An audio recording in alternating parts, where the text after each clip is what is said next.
তারা অবৈধভাবে গতকাল থেকে সংগ্রামী যৌথ মঞ্চের সদস্যা এবং যোগ্য চাকরি প্রার্থী বিভিন্ন সংগঠনের নেতৃত্বের বাড়িতে গিয়ে নোটিশ লাগাচ্ছে, ধমক দিচ্ছে, হুমকি দিচ্ছে, যেটা সম্পূর্ণ অবৈধ। হাইকোর্ট কখনো মিছিলের স্টে লাগাননি। মিছিল করতে গেলে মমতা পুলিশের অনুমোদনও লাগে না। আমি বিরোধী দলনেতা, আমি এই বিষয়টা আজ সকাল থেকে অনেকের কাছ থেকে পেয়েছি। আমি উদ্বিগ্ন। আমি তাদের আগামীকালের আন্দোলনের প্রতি আমার নৈতিক সমর্থন, শুভেচ্ছা জ্ঞাপন করছি, যাতে তারা তাদের লক্ষ্যে অবিচল থেকে শান্তিপূর্ণ গণতান্ত্রিক একটি কর্মসূচি পালন করতে পারে। এবং রাজ্য পুলিশ, যার নাম এখন মমতা পুলিশ, তাদেরকেও বলবো সংযত হন। নারকেলডাঙ্গার ওসি সহ 3 জন জেলে গেছে। আপনারা এমন কিছু করবেন না যাতে আগামী দিনে আপনাদেরও এই ধরনের বিপদ হয়। আমি এই মুহূর্তে হাওড়া স্টেশনে দাঁড়িয়ে আছি। তার কারণ হচ্ছে, আমি কিছুদিন আগে শিয়ালদা স্টেশনে পৌঁছেছিলাম আমার কলিগ এমএলএদের নিয়ে, কয়েকজনকে নিয়ে। সেখানে আমি যোগ্য শিক্ষক শিক্ষাকর্মীদের উপরে স্টেশনে ঢুকে কলকাতা পুলিশের অত্যাচার আপনারা টিভিতে দেখিয়েছেন। আমি বিচলিত হয়ে নিজে থেকে গেছি, আমাকে কেউ যেতে বলেনি। এবং আমি কলকাতা পুলিশের লোকেদের ঘাড় ধাক্কা মেরে কার্যত শিয়ালদা স্টেশন থেকে বের করে দিয়েছিলাম। আমি এখানে রেলওয়ে স্টেশন, হাওড়া স্টেশনের কর্তৃপক্ষ এবং আরপিএফ কে পরিষ্কার বলে গেলাম, কেন্দ্রীয় সরকারের কোন প্রিমিসেসে দাঁড়িয়ে এই যোগ্য ন্যায্য দাবিতে যে আন্দোলনকারীদের উপরে কোনোভাবে হাওড়া পুলিশ কমিশনারেট বা মমতা পুলিশ বা পশ্চিমবঙ্গ পুলিশ তারা যেন কোনো আক্রমণ, কোনোভাবে গায়ে জোয়ারি না করতে পারে। যদি হয়, আমি কিন্তু 1 ঘন্টার মধ্যে আসব এবং আমি স্টেশন মাস্টার বা আরপিএফ এর সামনেই কিন্তু ধর্নায় বসব। তারা পশ্চিমবঙ্গ পুলিশের আওতাধীন এলাকায় কি করবেন তাদের ব্যাপার। এখানে তারা যাতে এসে অত্যাচার করতে না পারে, এটা এনশিওর করতে হবে। আমার সঙ্গে তাদের আলোচনা হয়েছে।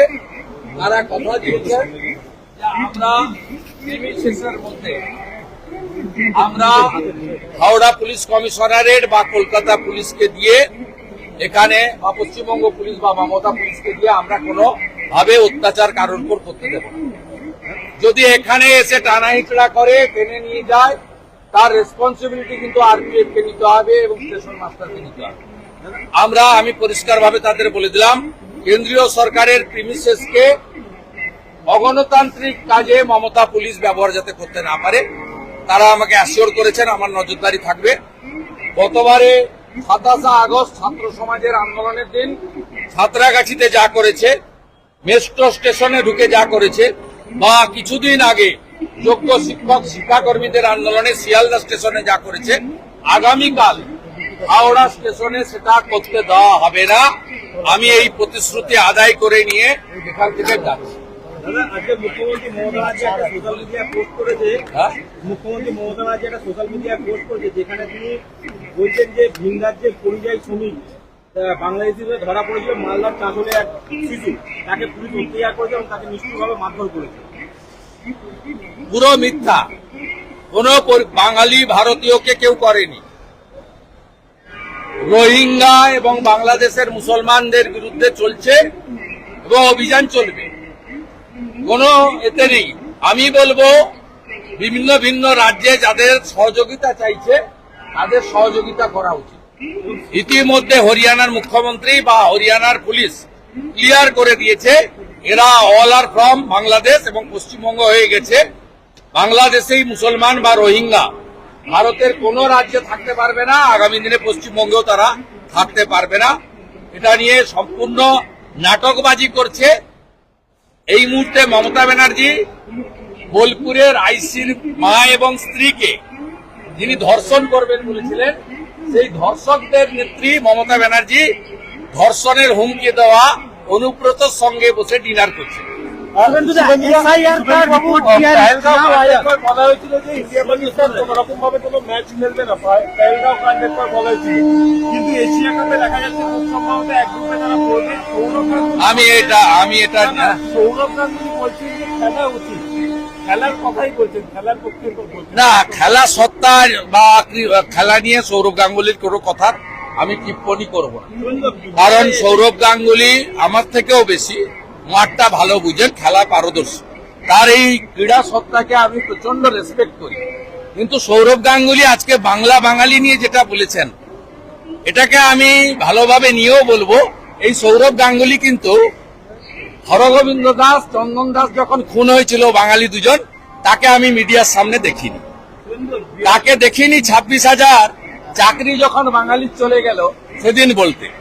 সৌরভ বাবু এক চোখে দেখবেন না, ব্যবসা করছেন করুন মমতার আশীর্বাদে, দুটো চোখ খোলা রাখুন। बिहार में SIR का रिपोर्ट आया है, बंगाल में क्या लागू होना चाहिए?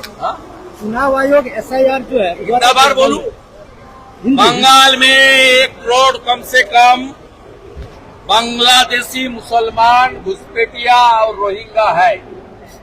ये लोग को पहले वोटर लिस्ट से हटाओ, उसका बाद उस लोग को पुशबैक करके सुंदरवन में थ्रो कर दो, ये हटा दो। ये हमारी जमीन, ये हमारी अनाज, ये हमारी रेशन, ये हमारी काम सब चोरी कर रहा है।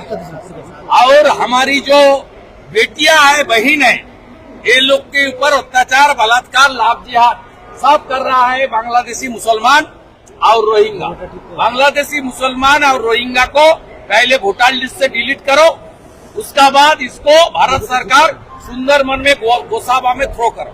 आप आए थे आज यहाँ युद्ध संग्रामी मंच का कल नवान्नो घेराव है, क्या बोलेंगे? स्टेशन में ममता बनर्जी का पुलिस घुस के अत्याचार कर रहा है। पिछले साल 27 अगस्त सातरागाछी में किया, मेट्रो स्टेशन में किया। कुछ दिन पहले हमारे जो जेन्युइन टीचर लोग हैं, जिनका नौकरी ममता बनर्जी का वजह से चला गया, उनके ऊपर अत्याचार सियालदह स्टेशन में किया। कल जो लेजिटिमेट डिमांड में बड़ा कर्मसूची है, संग्रामी यौथ मंच जो हमारी एम्प्लॉय टीचर लोग का ऑर्गेनाइजेशन है, और कुछ हमारा अनएम्प्लॉयड यूथ का जो एम्प्लॉयमेंट होकर रखा है नौकरी में, उसका है एजुटेशन, नॉन पॉलिटिकल एजुटेशन, उसके ऊपर हावड़ा स्टेशन घुस के फिर अत्याचार करेगा। एक समाचार मिलते ही मैं स्टेशन मास्टर और आरपीएफ का साथ सीधा बता दिया, सेंट्रल गवर्नमेंट प्रीमिसेस को इस तरीके से यूज करके ममता की पुलिस अत्याचार करेगी तो हम लोग कल यहाँ स्टेशन में धरना प्रदर्शन करेंगे।